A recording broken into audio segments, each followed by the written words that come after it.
बच्चों, आज हम लोग कक्षा 12 के मैथ फर्स्ट का पहला लेसन संबंध एवं फलन पढ़ेंगे।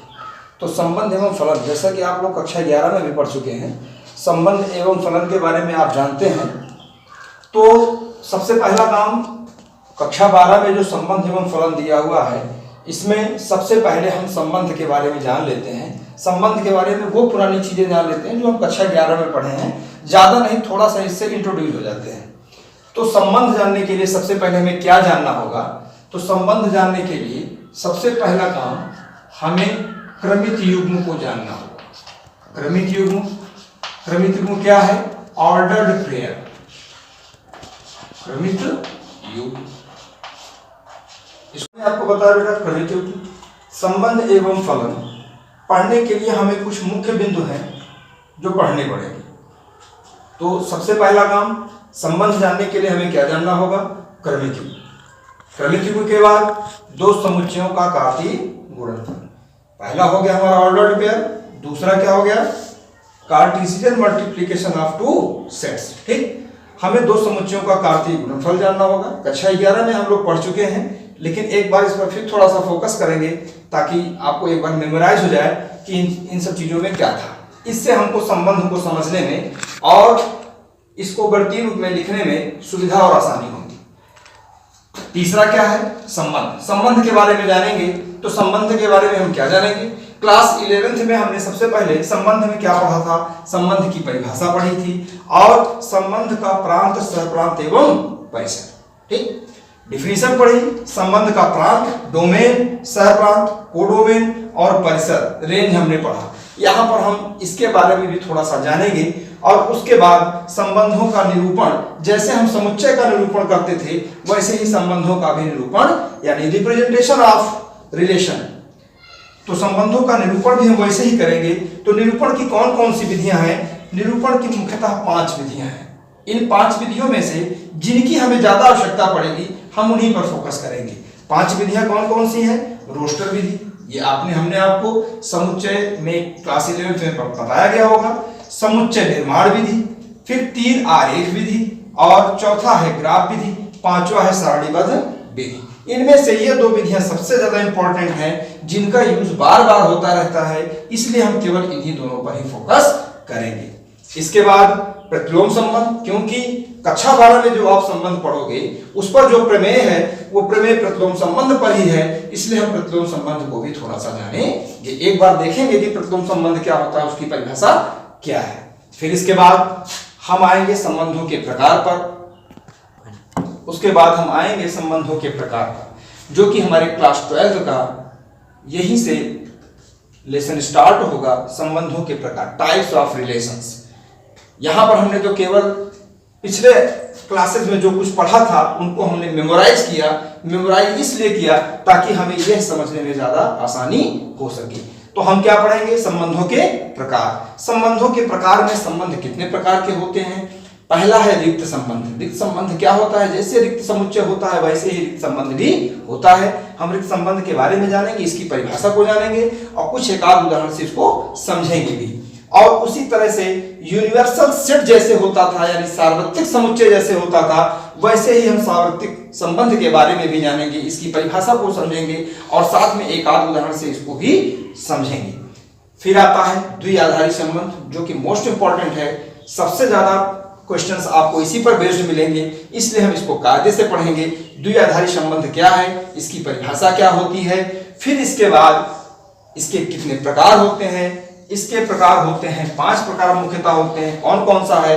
स्वतुल्य संबंध, सम्मित संबंध, प्रतिसम्मित संबंध, संक्रमक संबंध और तुल्यता संबंध। इन सब संबंधों के बारे में पढ़ेंगे। इसके पश्चात हम कुछ महत्वपूर्ण प्रमेय के बारे में पढ़ेंगे। तो चलिए शुरू करते हैं। सबसे पहले हम आपको ये क्रमित युग्म की परिभाषा बताएंगे कि क्रमित युग्म क्या है, और उदाहरण से हम आपको समझाएंगे कि क्रमित युग्म, ऑर्डर्ड पेयर किसे कहते हैं। मैंने आपको बताया कि सबसे पहले क्या पढ़ेंगे हम लोग? क्रमित युग्म। क्रमित युग्म यानी ऑर्डर्ड पेयर।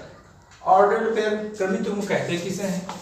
किसी विशिष्ट क्रम में लिखे गए वस्तुओं का युग्म क्रमित युग्म कहलाता है। क्या बताया मैंने? किसी विशिष्ट क्रम में लिखे गए वस्तुओं का युग्म एक क्रमित युग्म कहलाता है। इस विशिष्ट क्रम में लिखे गए युग्म के अवयवों को कोमा लगाकर कोष्ठक में लिखते हैं।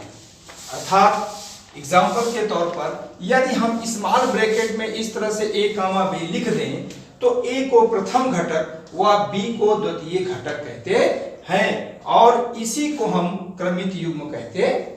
यानी हमारा मझले छोटे कोष्ठक में जो a कामा b है यही क्रमित युग्म कहलाता है और यहाँ पर a इस क्रमित युग्म का पहला घटक तथा b इस क्रमित युग्म का दूसरा घटक कहलाता है। फिर इसके बाद इसको यदि हमें प्रतीकात्मक रूप में प्रकट करना हो तो कैसे करेंगे? सेम इसी तरह से, बिल्कुल इसी तरह से छोटे ब्रैकेट में a कामा b लिखेंगे और लिखेंगे कि जहां a बिलोंग्स टू a तथा b बिलोंग्स टू b। यहां पर a क्या है? कैपिटल A यह एक समुच्चय है और कैपिटल B एक दूसरा समुच्चय है। यानी इस क्रमित युग्म का पहला घटक किसी एक समुच्चय A का अवयव है तथा अवयव B किसी दूसरे समुच्चय B का अवयव है। इससे क्या स्पष्ट होता है? इससे स्पष्ट होता है कि यह क्रमित युग्म किन्हीं दो समुच्चयों के कार्तीय गुणनफल का एक अवयव होता है। किन्हीं दो समुच्चयों के कार्तीय गुणनफल का अवयव होता है। अर्थात कार्तीय गुणनफल क्या होता है इसको हम इसके आगे पढ़ेंगे। कार्तीय गुणनफल का मतलब दो समुच्चय a व b हो, a व b में कुछ अवयव a में होंगे, कुछ अवयव b में होंगे। तो a और a क्रॉस b जब हम निकालते हैं तो a क्रॉस b में हमें अवयव के स्थान पर एक क्रमित युग्म मिलता है जो छोटे ब्रैकेट में होता है और वह क्रमित युग्म इसी प्रकार का होता है। और उससे क्या तात्पर्य निकलता है? उससे यह तात्पर्य निकलता है कि दोनों समुच्चय a व b के स्मॉल a कैपिटल A समुच्चय A का एक अवयव है, स्मॉल b कैपिटल B यानी समुच्चय B का एक अवयव है। ठीक, चलिए अब इस क्रमित युग्म के बारे में कुछ महत्वपूर्ण चीजें हम जान लें। वो क्या है कि अगर इस छोटे कोष्ठक में a और b लिखा हुआ है तो निश्चित तौर पर यह क्रमित युग्म का एक अवयव है। अगर मझले ब्रैकेट में a कामा b इस तरह से लिखा हुआ है तो इससे स्पष्ट है कि यह एक समुच्चय है। क्या है? समुच्चय है। इसलिए यह डिफरेंस आप लोग हमेशा ध्यान में रखिएगा कि जब छोटे कोष्ठक में a कामा b लिखा हो तो निश्चित रूप से यह कोई ना कोई एक क्रमित युग्म है और मझले कोष्ठक में a कामा b लिखा हो तो यह एक समुच्चय है। अच्छा, तो दूसरी चीज क्या निकल के आती है कि क्या इस मझले कोष्ठक में लिखे हुए अवयवों को हम बदल दें, इनके स्थान को परिवर्तित कर दें तो क्या ये दोनों बराबर होते हैं? नहीं होते। ये दोनों बराबर नहीं होते। जैसा कि नाम से स्पष्ट है क्रमित युग्म इसका नाम है, यानी ऐसा जोड़ा जो क्रमानुसार रखा गया हो। संख्याओं का, वस्तुओं का ऐसा जोड़ा जो क्रमानुसार रखा गया हो उसी को हम क्रमित युग्म कहते हैं। अर्थात अगर हम इनके क्रम को बदल देंगे तो यह क्रमित युग्म हमारा उससे डिफरेंट हो जाएगा। इससे स्पष्ट होता है कि यदि यह क्रमित युग्म a क्रॉस b का एक अवयव है तो b कामा a किसी b क्रॉस a का अवयव होगा। ठीक, तो इसका मतलब हम लिख सकते हैं कि मझले कोष्ठक में a comma b is not equal to मझले कोष्ठक में b कामा a। यानी इसका प्रथम घटक को दूसरे स्थान पर और द्वितीय घटक को पहले स्थान पर बदल देने पर यह दोनों बराबर नहीं होते हैं। अब क्या जरूरी है कि क्रमित युग्म के दोनों अवयव भिन्न भिन्न हो? नहीं, ऐसा नहीं है। क्रमित युग्म के दोनों अवयव भिन्न भिन्न हो यह जरूरी नहीं है। क्रमित युग्म के दोनों अवयव सेम यानी समान भी हो सकते हैं। कैसे? आगे चल करके जब हम कार्तीय गुणनफल पढ़ेंगे तो हम देखेंगे कि दो भिन्न भिन्न समुच्चयों का कार्तीय गुणनफल निकालते हैं और किसी एक समुच्चय का उसी समुच्चय से कार्तीय गुणनफल निकालते हैं, या दो भिन्न भिन्न समुच्चयों का जब हम कार्तीय गुणनफल निकालते हैं तो कुछ क्रमित युग्म ऐसे मिलते हैं जिनका पहला और दूसरा घटक सेम होता है। तो इससे स्पष्ट होता है कि किसी भी क्रमिक युग्म का पहला और दूसरा घटक भिन्न भिन्न हो यह जरूरी नहीं है, दोनों समान भी हो सकते हैं। अब इसके बाद हम लोग आगे पढ़ेंगे कार्तीय गुणनफल। जैसा भी मैंने आपको बताया कि इसे A क्रॉस B से प्रदर्शित करते हैं, तो A क्रॉस B बराबर हम क्या लिखेंगे? A क्रॉस B बराबर, इसे प्रतीकात्मक रूप में लिखेंगे A cross B is equal to curly bracket में क्रमिक युग्म AB सच दैट, ये जो दो बिंदियां लगाई गई हैं ये सच दैट यानी ऐसा है कि का चिन्ह है, तो AB such that A belongs to A तथा B बिलोंग्स टू B, यानी A क्रॉस B एक समुच्चय बन गया। जैसे A एक समुच्चय था, B एक समुच्चय था, वैसे A क्रॉस B कराने पर A क्रॉस B भी एक नया समुच्चय बन गया, जिसके अवयव एक क्रमिक युग्म के रूप में है। और वो क्रमिक युग्म कैसा है? क्रमिक युग्म का पहला घटक समुच्चय A का तथा क्रमिक युग्म का दूसरा घटक समुच्चय B का है। इसी प्रकार यदि हम A क्रॉस B जैसे हमने निकाला, उसी तरह से अगर हम B क्रॉस A निकालेंगे तो यहाँ पर क्रमिक युग्म में पहला अवयव समुच्चय B का होगा और दूसरा अवयव समुच्चय A का होगा। तो इसे हम इस प्रकार लिखेंगे कि B cross A is equal to मझले कोष्ठक में क्रमिक युग्म B comma A such that B belongs to capital B and A belongs to capital B। चलिए उदाहरण से समझते हैं। मान लिया कि समुच्चय A बराबर 1 2 3, समुच्चय A में कोई 3 अवयव हैं, कौन कौन से? 1 2 3, तथा समुच्चय B में 3 अवयव 5 6 7 हैं। चलिए हम A क्रॉस B निकालते हैं। A क्रॉस B को कैसे निकालेंगे? समुच्चय A का पहला अवयव 1 है, 1 के साथ जोड़ा बनाते हुए B के सभी अवयवों को हम एक मझले कोष्ठक में कामा के चिन्ह द्वारा अलग अलग करके रखेंगे। जैसा कि यहां पर आप देख रहे हैं 1 कामा 5, फिर 1 कामा 6, फिर 1 कामा 7। 1 के साथ हमने यानी समुच्चय A के पहले अवयव के साथ हमने समुच्चय B के प्रत्येक अवयवों को रख दिया। अब फिर से शुरू करेंगे। समुच्चय A का दूसरा अवयव यानी 2 को समुच्चय B के प्रत्येक अवयव के साथ रख देंगे। 2 कामा 5, 2 कामा 6, 2 कामा 7। इसी प्रकार समुच्चय A के तीसरे अवयव को समुच्चय B के प्रत्येक अवयवों को छोटे कोष्ठक में कामा के चिन्ह द्वारा लगाकर सबको एक साथ रख देंगे। जैसे 3 कामा 5, 3 कामा 6, 3 कामा 7। यही हो गया हमारा A क्रॉस B। चलिए अब हम B क्रॉस A निकालते हैं। इसका मतलब अब हम क्या करेंगे? सबसे पहले समुच्चय B का अवयव लेंगे। समुच्चय B का पहला अवयव क्या है? 5 है। 5 को समुच्चय A के साथ रखेंगे। 5 कामा 1। अब ध्यान दीजिएगा, जब B क्रॉस A निकालेंगे तो समुच्चय B के प्रत्येक अवयव को समुच्चय A के प्रत्येक अवयव के साथ मझले कोष्ठक में कामा के चिन्ह द्वारा अलग करते हुए रखते चले जाएंगे। अब B का पहला अवयव कौन सा है? 5 है। तो 5 को 1 के साथ, फिर 2 के साथ, फिर 3 के साथ रखेंगे तो इस तरह से क्रमिक युग्म बनेगा 5 1 5 2 5 3। इसी तरह से समुच्चय B का दूसरा अवयव 6 है। 6 के साथ हमने रखा 6 1 6 2 6 3।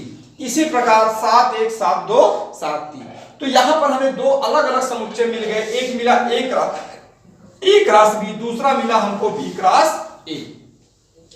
तो यहां पर हमने देखा कि कैसे 2 समुच्चयों का कार्टेशियन प्रोडक्ट हम निकालते हैं, यानी 2 समुच्चयों का कार्तीय गुणनफल हम कैसे प्राप्त करते हैं। अब इनमें कुछ मुख्य चीजें निकल करके सामने आती हैं, जरा उन पर हम गौर करेंगे। वो चीजें क्या हैं? यदि A या B में से एक समुच्चय रिक्त हो, जरा सोचिए कि यहां पर A और B जो 2 समुच्चय दिए गए हैं, यदि इनमें से एक नल सेट हो, एम्प्टी सेट हो। एम्प्टी सेट आप लोग जानते हैं क्या होता है? ऐसा समुच्चय जिसमें एक भी अवयव ना हो। अगर किसी भी समुच्चय में एक भी अवयव ना हो तो दूसरे समुच्चय को जब हम गुणा कर, दूसरे समुच्चय के अवयवों को और पहले समुच्चय के साथ जब हम रखेंगे तो क्या रखेंगे, कुछ नहीं रख पाएंगे ना। तो इसलिए अगर दोनों समुच्चयों में से कोई भी एक नल सेट, एम्प्टी सेट यानी रिक्त समुच्चय हो, तब A क्रॉस B क्या होता है, रिक्त समुच्चय कहलाता है।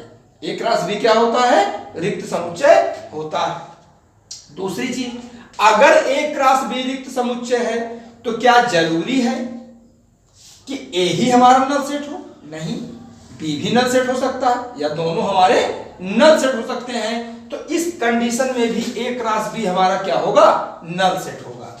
अच्छा, तो क्या A क्रॉस B को हम B क्रॉस A के बराबर लिख सकते हैं, नहीं। क्यों नहीं लिख सकते, यहां पर आपके सामने उदाहरण दिया हुआ है। मैंने आपको बताया कि A क्रॉस B समुच्चय के जो अवयव हमको प्राप्त हुए उनमें क्या क्या थे, 1 5 1 6 1 7 2 5 3 5 3 6 dot dot. B cross A में 5 1 5 2 5 3 6 1 इत्यादि। आपने देखा कि A क्रॉस B के अवयव B क्रॉस A के अवयव से बिल्कुल भिन्न है।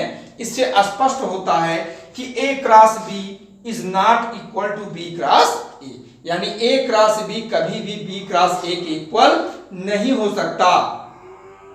ठीक, अच्छा, A cross B B cross A के इक्वल कब होगा, इक्वल तब होगा जब दोनों सेट इक्वल होंगे, यानी A के भी अवयव और B के अवयव दोनों क्या होंगे, समान होंगे, तब A cross B is equal to B cross A होगा। इसका मतलब स्पष्ट है, यदि और केवल यदि यह तभी होगा जब दोनों समुच्चय आपस में बराबर होंगे, यानी A बराबर B होगा, तभी A क्रॉस B बराबर B क्रॉस A हो सकता है। ये संबंध, रिलेशन। सबसे पहले हम संबंध का शाब्दिक अर्थ समझेंगे। संबंध क्या है, व्यवहारिक उदाहरण लेते हैं। जैसा कि आप लोग जानते हैं कि संबंध हमेशा दो या दो से अधिक व्यक्तियों के मध्य ही हो सकता है। तो हमेशा दो वस्तुओं के बीच ही संबंध हो सकता है। तो एक व्यवहारिक उदाहरण लेते हैं कि राम मोहन का पिता है। राम मोहन का पिता है, तो दो वस्तुएं यानी दो व्यक्ति राम और मोहन हो गए। संबंध क्या हो गया, पिता। संबंध क्या हो गया, पिता, यानी राम मोहन का पिता है, तो राम और मोहन में संबंध क्या हो गया कि राम पिता है किसका, मोहन का। इसी तरह से यदि किसी समतल में, किसी प्लेन में दो रेखाएं AB व CD इस प्रकार हो कि रेखा ABCD के समांतर हो, तो दो रेखाओं के मध्य संबंध क्या हो गया, समांतर होने का।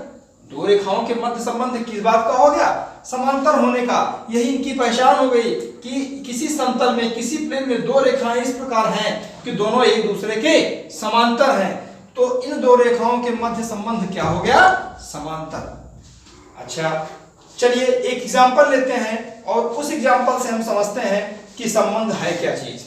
संबंध, ये तो हमने आपको व्यवहारिक उदाहरण बताया। अब हम संबंध की बात गणितीय परिभाषा के रूप में करेंगे। तो गणितीय परिभाषा के रूप में करने के लिए हमें दो समुच्चय A व B लेने होंगे, तथा अभी हमने इसके पहले आपको A और B का कार्टेशियन प्रोडक्ट यानी कार्तीय गुणनफल बताया।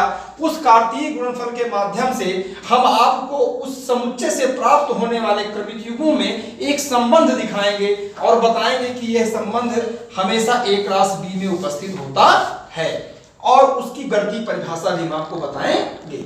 चलिए देखते हैं। मान लिया कि एक समुच्चय A जिसका अवयव 1 और 2 है। यहां पर आपने देखा एक समुच्चय A है जिसका अवयव 1 और 2 है, दूसरा समुच्चय B जिसका अवयव 2, 4 है। अब हम इन दोनों में एक संबंध जोड़ देते हैं, लिख देते हैं एक संबंध कि मान लिया इन दोनों के बीच में एक संबंध। संबंध का चूंकि शाब्दिक अर्थ रिलेशन है, तो इसलिए संबंध को हम R, कैपिटल R से प्रदर्शित करते हैं और कैपिटल R से ही इसको डिनोट करते हैं। लिखते हैं R बराबर मझले कोष्ठक में, चूंकि अभी मैंने आपको बताया कि A क्रॉस B जैसे एक समुच्चय होता है, वैसे ही संबंध R भी एक समुच्चय ही होता है। A क्रॉस B का अवयव हमेशा एक क्रमिक युग्म होता है, उसी प्रकार से संबंध आर का अवयव भी एक क्रमित युग्म होता है। जब इसे हम बीजगणितीय परिभाषा में लिखेंगे तब हमेशा इसका अवयव एक क्रमित युग्म होगा। अगर इसे हम शाब्दिक अर्थ में लिखेंगे तो इस तरह से लिखेंगे, दो व्यक्तियों या दो वस्तुओं के मध्य एक संबंध पिता होने का, भाई होने का, बहन होने का, दो रेखाओं के मध्य समांतर होने का, लंब होने का, दो त्रिभुजों के सर्वांगसम होने का, समरूप होने का, इत्यादि बहुत सारे उदाहरण हैं हमारे पास जो एक संबंध को दर्शाते हैं दो या दो से अधिक वस्तुओं के मध्य। तो चलिए यहां पर हमने दो समुच्चय ए और बी ले लिए, दो अरिक्त समुच्चय लिए। ध्यान देना, इसमें हमें अरिक्त समुच्चय लेना है, दो अरिक्त समुच्चय ए और बी। तो संबंध आर हमने लिख दिया कि ए का अवयव ए है तथा बी का अवयव बी है। तो संबंध आर का जो क्रमित युग्म बना वो क्या बना? क्रमित युग्म ए बी ऐसा है कि बी बराबर ए स्क्वायर। इसका मतलब संबंध आर में के समुच्चय में जो क्रमित युग्म होगा उस क्रमित युग्म का प्रत्येक अवयव इस प्रकार होगा कि बी जो होगा यानी द्वितीय घटक जो होगा, प्रत्येक क्रमित युग्म का जो द्वितीय घटक होगा वो ए का वर्ग होगा। यही दोनों में संबंध है। तो b बराबर ए स्क्वायर, जहां a बिलोंग्स टू b तथा b belongs to capital B। चलिए इसके लिए हमें क्या करना होगा? इसके लिए हमें a क्रॉस b निकालना होगा। अब हम a क्रॉस b निकालेंगे। हमने आपको इसके पहले a क्रॉस b निकालना बताया है।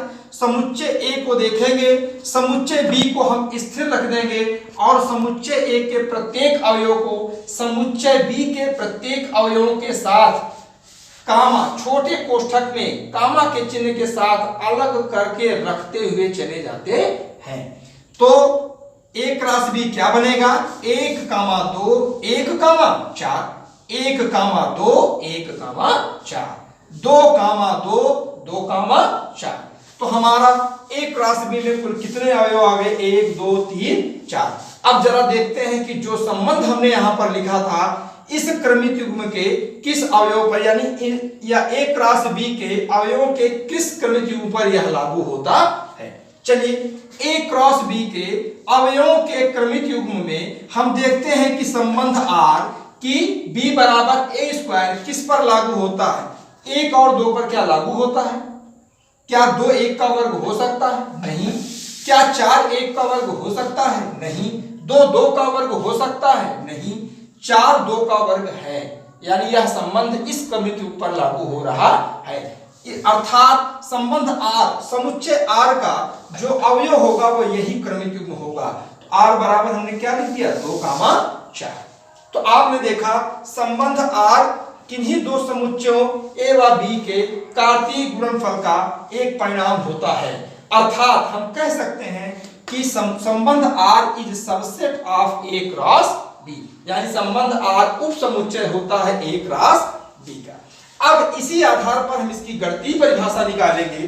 क्या लिखेंगे कि माना a व b दो अरिक्त समुच्चय इस प्रकार हैं कि a क्रॉस b के किसी उप समुच्चय r को a से b में एक संबंध कहते हैं। क्या कहते हैं? a से b में एक संबंध कहते हैं। अर्थात a से b में संबंध r a क्रॉस b का उप समुच्चय होता है। ठीक, क्या हमने बताया? अर्थात a से b में संबंध r a क्रॉस b का उप समुच्चय होता है। इधर फोकस करो भाई। इसलिए r is subset of a cross b। यदि r a से b में संबंध है और यदि क्रमिक युग्म a b belongs to capital R, तब हम कहते हैं कि अवयव संबंध R द्वारा अवयव B से संबंधित है। क्या कहते हैं कि अवयव A संबंध R द्वारा अवयव B से संबंधित है। इसे हम कैसे लिखते हैं? A R B। क्या पढ़ते हैं? A is related to B by R, यानी अवयव A संबंधित है B से संबंध R द्वारा। ठीक, क्या पढ़ते हैं? A is related to B by R। A is यानी A B से संबंधित है, संबंध R। यहां पर हमने संबंध R को डिफाइन नहीं किया है, लेकिन किताबों में प्रश्नों में आपको संबंध R डिफाइन किया जाएगा। संबंध R क्या हो सकता है? हमने आपको बताया लेस देन का, ग्रेटर देन का, यानी जितने भी गणितीय कथन है, जितने भी गणितीय हैं कथन है स्टेटमेंट्स हैं वो यहाँ पर संबंध दर्शाते हैं। तो जैसे less than, greater than, equal हो गया, पैरेलल हो गया, ठीक, ये सारी चीजें क्या दर्शाएंगी? एक संबंध को दर्शाएंगी। अगर ए से बी में संबंध नहीं है, A is not related to B by R, यानी ए बी से उस संबंध द्वारा जुड़ा नहीं है, तो उसे हम कैसे लिखते हैं? ए आर बी लिखते हैं और आर को एक तिरछी रेखा से काट देते हैं। तो इससे ये हो जाता है कि अवयव ए अवयव बी से संबंध आर द्वारा संबंधित नहीं है। प्रतीकात्मक रूप में हम इसको कैसे लिखेंगे? यदि आर समुच्चय ए से बी में कोई संबंध है, मान लिया कि कैपिटल आर समुच्चय ए से बी में कोई संबंध है, तथा यक्स बिलोंग्स टू ए, यानी समुच्चय ए के अवयव यक्स से प्रदर्शित होते हैं और समुच्चय वाई के अवयव समुच्चय बी के अवयव स्मॉल वाई से प्रदर्शित होते हैं, तब हम लिखेंगे आर बराबर कर्ली ब्रैकेट में, छोटे ब्रैकेट में यानी क्रमित युग्म यक्स वाई। इसका क्रमित युग्म यक्स वाई इस प्रकार है कि x is related to y by R. यहां जो हमने डॉट डॉट स्थान छोड़ा है उस संबंध को लिख देंगे और लिखेंगे जहां यक्स बिलोंगिंग्स टू ए तथा वाई बिलोंगिंग्स टू बी। इसी तरह से हम इसको प्रदर्शित करेंगे और आर ए से बी में एक संबंध है, यहां इसको दर्शाएगा। अब इसके बाद हम लोग देखेंगे, संबंध हो गया, अब हम देखेंगे किसी संबंध का प्रांत, सहप्रांत और परिसर। चलिए